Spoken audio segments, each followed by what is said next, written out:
Hey guys, Friday public talk siren 188 movie review భయ్యా. ఈ movie చూసాక నాకేమనిపించిందంటే, కీర్తి సురేష్ క్యారెక్టర్ ఉంది కదా, చాలా మంచి స్ట్రాంగ్ క్యారెక్టర్ ఉంది అనుకున్నా నేనైతే చూసాక. బట్ ఏమనిపించిందంటే కమిడియన్ క్యారెక్టర్ లా చేసి పడేశారు భయ్యా. మూవీలో లవ్ ఉంటుంది, ఫాదర్ మదర్ ఎమోషనల్ ఉంటుంది, బట్ కానీ అంత స్ట్రాంగ్ అయితే బిల్డ్ అవ్వలేదు అనిపించింది భయ్యా. ఈ మూవీ అయితే కొంచెం గజిబిజిగానే అనిపిస్తుంది భయ్యా. ఈ మూవీ అయితే చూడడానికి అయితే వన్ టైం వాచబుల్ భయ్యా. ఈ మూవీని ఫ్యామిలీతో చూడొచ్చవద్దంటే చూడొచ్చు భయ్యా. అడల్ట్ కంటెంట్ అయితే ఏమీ లేదు.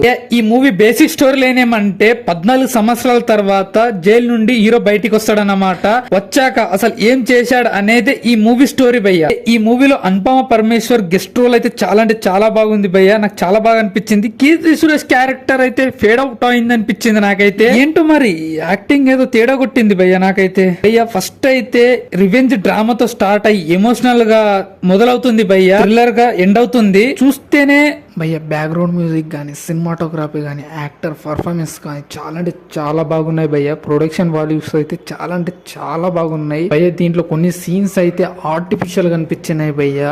కీర్తి సురేష్ యాక్టింగ్ అయితే ఫేడ్ అవుట్ అయినా అనిపించింది నాకైతే. బట్ ఏమో మరి ఓవరాల్ గా అయితే ఎలా భయ్య, ప్లస్ అండ్ మైనస్. ఇంకా అయితే నేను ఇంకా దీని గురించి ఎక్కువ చెప్పి స్పాయిల్ చేయలేను. బట్ ఇది భయ్య రివ్యూ. ఈ వీడియో నచ్చినట్లయితే like, share, subscribe, watching more videos. Thank you so much.